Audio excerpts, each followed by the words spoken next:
கர்த்தருடைய நாமத்துக்கு மகிமையுண்டாவதாக. இன்றைய வார்த்தை நீதிமொழிகள் 23:18. நிச்சயமாய் முடிவு உண்டு, உன் நம்பிக்கை வீண் போகாது. விசுவாசிக்கிறவங்க ஆமேன்னு சொல்லுங்களேன். முடிவு என்பது உண்டாயிடுச்சு, வீண் போகாது. எதுன்னா உங்கள் நம்பிக்கை. நீங்கள் ஆண்டவர் பேரில், ஆண்டவராக இயேசு கிறிஸ்து பேரில் நம்பிக்கையோடு விசுவாசமாக இருப்பீர்கள் என்றால் முடிவு என்பது உண்டு. அதாவது உங்கள் வாழ்க்கையில் ஆண்டவர் எதை முடித்து வைக்கணுமோ, எதெல்லாம் செய்யணுமோ, எதெல்லாம் கொடுக்கணுமோ அதெல்லாம் ஆண்டவர் செய்வார். உங்கள் நம்பிக்கை வீண் போகாது என்று அர்த்தம். எத்தனை பேர் நம்புறீங்க?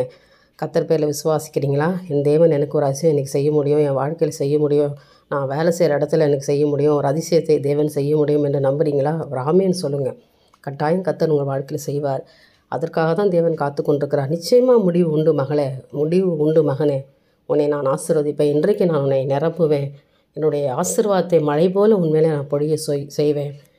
உன் நம்பிக்கை வீணே ஆகாது. கர்த்தர் பேரில் இன்னும் விசுவாசித்து இன்னும் அவர் பேரில் நம்பிக்கையாக அவரை தேடும் பொழுது நிச்சயமாய் முடிவு உண்டு. உன் நம்பிக்கை வீண் போகாது. என் தேவனுக்கே மகிமை உண்டாகட்டும். ஆமேன்.